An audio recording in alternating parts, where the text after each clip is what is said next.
Trump just announced a permanent ban on immigrants from third world countries.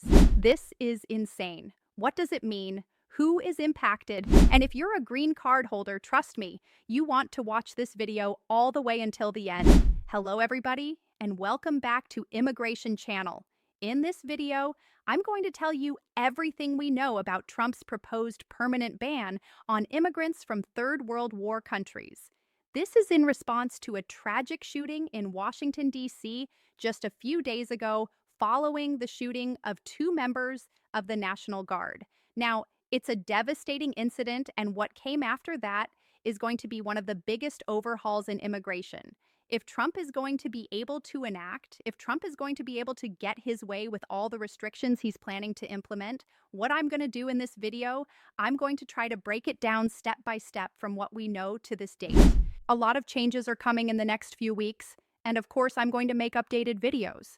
But for the benefit of the viewers of this channel, I'm going to break it down step by step what we know, who is going to be impacted, what countries are being impacted, how green card holders are going to be seeing the impact of this new policy, and potentially, if you already have a green card, is that green card at risk, and what you can do about it.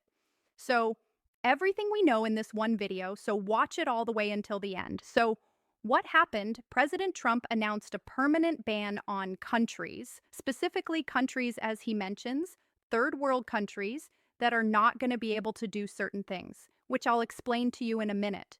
This is all started with the shooting of an Afghan national that unfortunately killed one service member from the National Guard and injured another one. Now, it's a devastating incident, but to single out all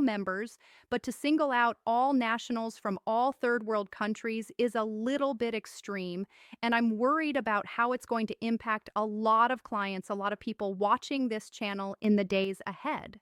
This policy is simple. This is the justification of the government. It is supposed to address security risks, completely try to end the Biden-era admissions of parolees. People came here on asylum refugee programs, is going to essentially block all these programs and start going through them and see who got their permanent residency through these programs and potentially try to revoke them. It's also going to try to cut federal benefits to non-citizens who are currently getting those benefits and finally deport those that are deemed to be public charge and massive security threats. And finally, the biggest thing that we've seen from some of these announcements is it is also going to target some people that, even though they haven't done anything, if they believe they don't align with Western values, with American values, they will also be targeted. Essentially, this pause, this block on immigration for these particular members from these countries is essentially designed to pause and help the system recover until they figure out what to do. What are some of the implications we believe is going to happen? First of all, it's going to create massive delays in visa processing. It's going to block family reunification.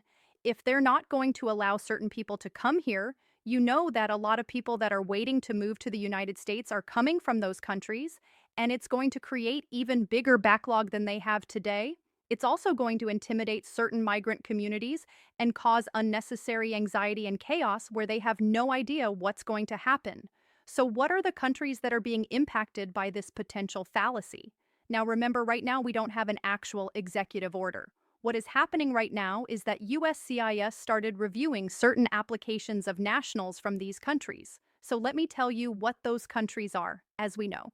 Now, before we dive into that, if you're here for the first time watching this channel and you're not a subscriber yet, please subscribe to my channel, click notification bell so you don't miss any of my videos, and also give us a big like so YouTube will be able to show this video to more people just like you.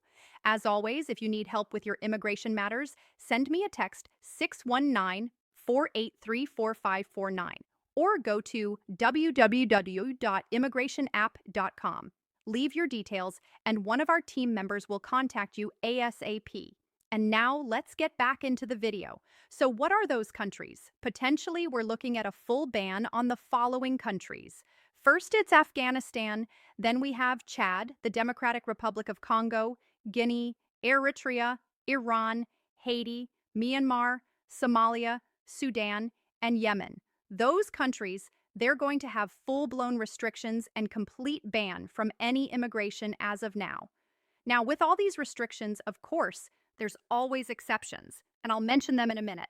Now, let's talk about the partial ban to this pause.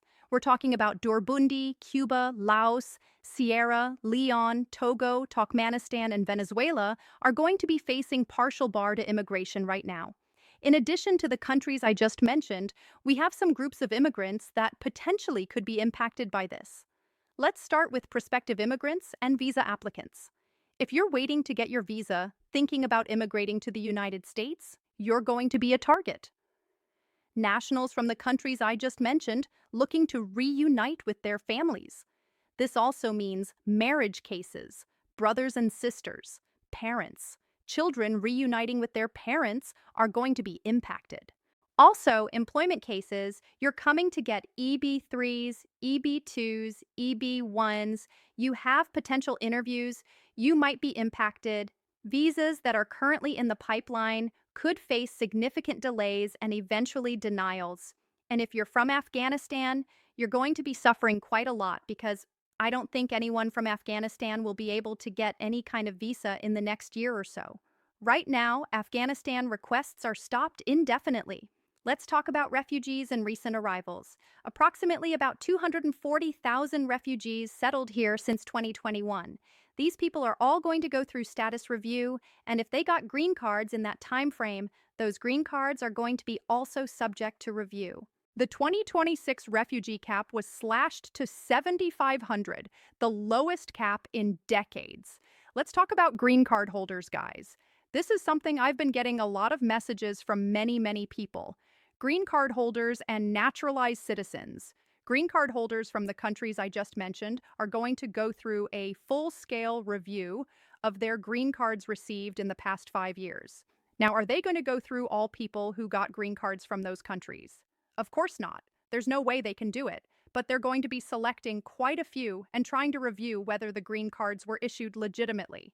People that they deem to be public charge, security risk, or any other reasons they can find potentially could face green card rescission and revocation.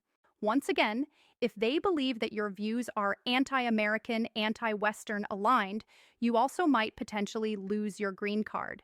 They're going to start auditing people for fraud, ineligibility, re-examining how they got the green card in the first place, whether it's for family or employment, all the marriage cases, all the family reunification, and many employment-based cases will be subject to thorough review. Once again, are they going to go through all these cases? No way. It is impossible. But quite a few people are going to start getting notices asking them to go back to immigration, send more documents, and they're going to be questioning if you're already green card holder.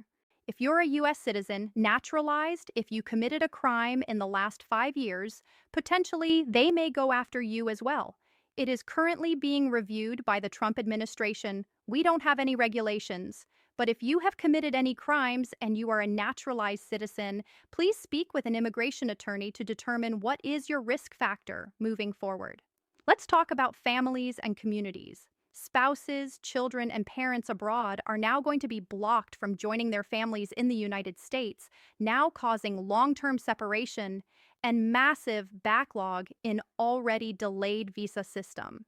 Currently, we don't have any exceptions yet, but with all bans like we've seen before, there's going to be probably some exceptions. There's going to be some national interest waivers and things like that that potentially will be announced in the future. Right now, they're still emotional about what happened and read it as it is. But I'm sure that once it is actually issued and they're going to start doing this, you're going to be seeing a lot of lawsuits against this, a lot of injunctions.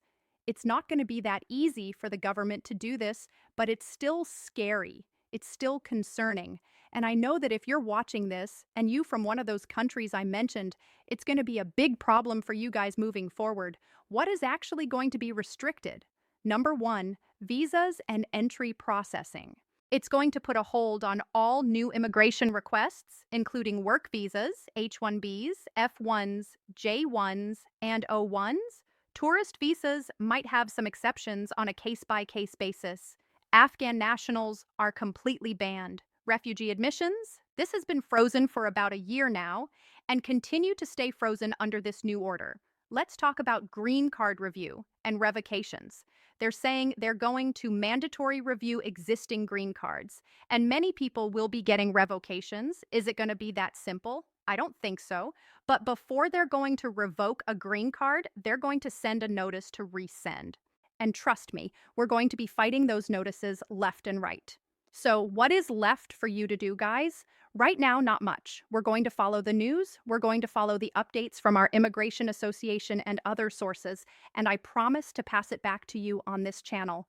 All you can do right now is stay safe, stay informed, and let families abroad to know that hard days are coming ahead, but we're not going to lose any hope. We're going to stay fighting. We're going to do our best to see what we can do to navigate this system. As always, if you need help with your immigration matters, send me a text 619-483-4549 or go to www.immigrationapp.com. Leave your details and one of our team members will contact you ASAP. As always, if you have any questions or comments, drop them in the comments in this video. And as always, I'll see you in our next